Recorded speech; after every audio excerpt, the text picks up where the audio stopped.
ನಡಿ ಈಗ ಶುರು ಮಾಡೋಣ. ಕೇಸರಿಯಿಂದ ಮನೋಲ್ಲಾಸ ಮನಸ್ಸು ಮತ್ತೇರಿ ಕುಣಿದಾಡಿದೆ ನೋಡು, ಮನಸ್ಸು ಮತ್ತೇರಿ ಕುಣಿದಾಡಿದೆ ನೋಡು. ಕ್ಷಣ ಕ್ಷಣವೂ ಆಚರಿಸಿ ಕೇಸರಿ ಹಬ್ಬ.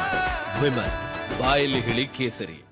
ಇವತ್ತು ಕೋರ್ಟ್ನಲ್ಲಿ HD ರೇವಣ್ಣ ಅವರ ಜಾಮೀನು ಅರ್ಜಿ ವಿಚಾರಣೆ ಆಗುತ್ತೆ. ಇವತ್ತು ಬೇಲ್ ಸಿಗುವ ಸಾಧ್ಯತೆ ಇದೆಯಾ ಅನ್ನುವಂತಹ ಪ್ರಶ್ನೆಗಳು ಇದೀಗ.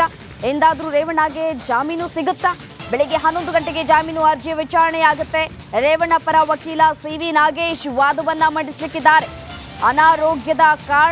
ಅನಾರೋಗ್ಯದ ಸಮಸ್ಯೆ ಬಗ್ಗೆ ಉಲ್ಲೇಖಿಸಿ ಮನವಿಯನ್ನ ಮಾಡುವ ಸಾಧ್ಯತೆಗಳು ಕೂಡ ಇದೆ. ಜಾಮೀನಿಗೆ ಮನವಿ ಮಾಡುವುದಕ್ಕೆ ವಕೀಲ ನಾಗೇಶ್ ತಯಾರಿಯನ್ನ ನಡೆಸಿಕೊಂಡಿದ್ದಾರೆ. ಸರ್ಕಾರದ ಪರ ವಕೀಲ ಜಗದೀಶ್ ವಾದವನ್ನ ಮಂಡನೆ ಮಾಡಲಿಕ್ಕಿದ್ದಾರೆ.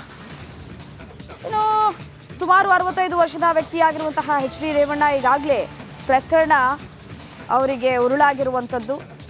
ಇವತ್ತು ಬೇಲ್ ಸಿಗುತ್ತಾ ಇಲ್ವಾ ಅನ್ನುವಂತಹ ಪ್ರಶ್ನೆಗಳು ಕೂಡ ಕಾಡ್ತಾ ಇರುವಂಥದ್ದು. ಅನಾರೋಗ್ಯದ ಕಾರಣವನ್ನ ಕೊಟ್ಟು ಬೇಲ್ ತೆಗೆದುಕೊಳ್ಳುವಂತಹ ಎಲ್ಲ ಸಾಧ್ಯತೆಗಳು ಕೂಡ ಇರುವಂಥದ್ದು.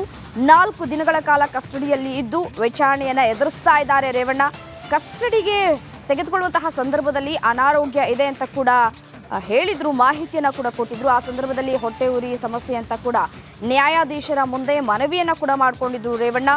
ಇಂದು ಇದೇ ವಿಚಾರವನ್ನ ಮತ್ತೆ ಜನಪ್ರತಿನಿಧಿ ನ್ಯಾಯಾಲಯದಲ್ಲಿ ಉಲ್ಲೇಖ ಮಾಡಲಿಕ್ಕೆ ವಕೀಲರು ತಯಾರಿಯನ್ನ ಮಾಡಿಕೊಂಡಿದ್ದಾರೆ. ಪೆನ್ಡ್ರೈವ್ ಪ್ರಕರಣದಲ್ಲಿ JDS ಒಂದ್ ಕಡೆ ಕೆರಳಿ ಕೆಂಡವಾಗಿದೆ. ಸರ್ಕಾರದ ವಿರುದ್ಧ ಹೋರಾಟಕ್ಕೆ JDS ಸನ್ನದ್ಧವಾಗಿದೆ.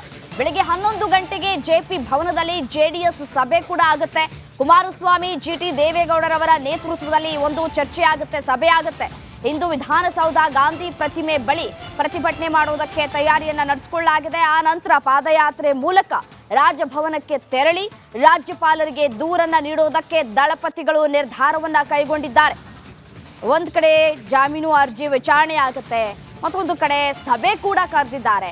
ಸಾಕಷ್ಟು ಕುತೂಹಲವನ್ನ ಕೂಡ ಕೆರಳಿಸ್ತಾ ಇದೆ ಈ ಒಂದು ಸಭೆ. ಇನ್ನು ಒಂದ್ ಕಡೆ ರ್ಯಾಲಿಯನ್ನ ಮಾಡುವಂತಹ ಸಾಧ್ಯತೆಗಳು ಕೂಡ ಇರುವಂತದ್ದು. ಪ್ರತಿಭಟನೆಯನ್ನ ಕೂಡ ಮಾಡ್ತಾರೆ.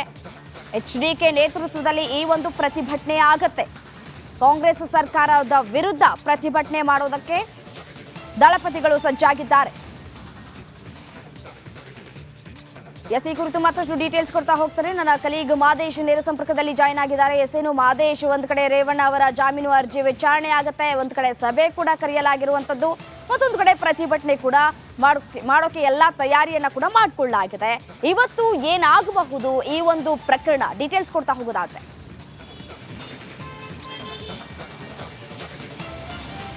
ರಮೇ, ಈಗಾಗಲೇ ರೇವಣ್ಣ ಅವರ ವಿಚಾರಕ್ಕೆ ಸಂಬಂಧಪಟ್ಟಂತೆ ಸಾಕಷ್ಟು ವಿಚಾರಗಳು ಚರ್ಚೆ ಆಗ್ತಿದೆ. ಒಂದು ರಾಜಕೀಯದಲ್ಲಿ ಬೇರೆ ಬೇರೆ ವಿಚಾರಗಳು ಚರ್ಚೆ ಆಗ್ತಿದೆ. ಜೊತೆಗೆ JDSನಿಂದ ಇವತ್ತು ಒಂದು ಪ್ರತಿಭಟನೆ ಮಾಡೋದಕ್ಕಾಗಿರ್ಬೋದು, ಜೊತೆಗೆ ಒಂದಷ್ಟು ಮೀಟಿಂಗ್ ಮಾಡೋದಕ್ಕಾಗಿರ್ಬೋದು, ಆ ರೀತಿಯಾದಂಥ ಒಂದು ಡೆವಲಪ್ಮೆಂಟ್ ಆಗ್ತಿದ್ರೆ, ಮತ್ತೊಂದು ಕಡೆ ಕೋರ್ಟ್ನಲ್ಲೂ ಕೂಡ ಸಾಕಷ್ಟು ಡೆವಲಪ್ಮೆಂಟ್ ಆಗ್ತಿದೆ. ಇವತ್ತು ಜನಪ್ರತಿನಿಧಿಗಳ ವಿಶೇಷ ನ್ಯಾಯಾಲಯದಲ್ಲಿ ಒಂದಷ್ಟು ವಿಚಾರಣೆ ಕೂಡ ನಡೆಯುತ್ತೆ. ಈಗಾಗಲೇ ನಿನ್ನೆ ಅವರನ್ನು ಕೋರ್ಟ್ನಲ್ಲಿ ನ್ಯಾಯಾಧೀಶರ ಮುಂದೆ ಹಾಜರುಪಡಿಸಿದಂಥ ಸಂದರ್ಭದಲ್ಲಿ ಒಂದಷ್ಟು ವಿಚಾರಗಳು ಕೂಡ ಚರ್ಚೆ ಆಯಿತು. PP ಅಂದರೆ SIT ಪರ ವಕೀಲರು, ಸರ್ಕಾರದ ಪರ ವಕೀಲರು ಒಂದಷ್ಟು ಅಂಶಗಳನ್ನು ಉಲ್ಲೇಖ ಮಾಡಿ ಅವರನ್ನು ನ್ಯಾಯಾಂಗ ಬಂಧನಕ್ಕೆ ಕಳಿಸ್ಬೇಕಂತೇಳಿ ಒಂದಷ್ಟು ಮನವಿಗಳನ್ನು ಮಾಡಿದರು.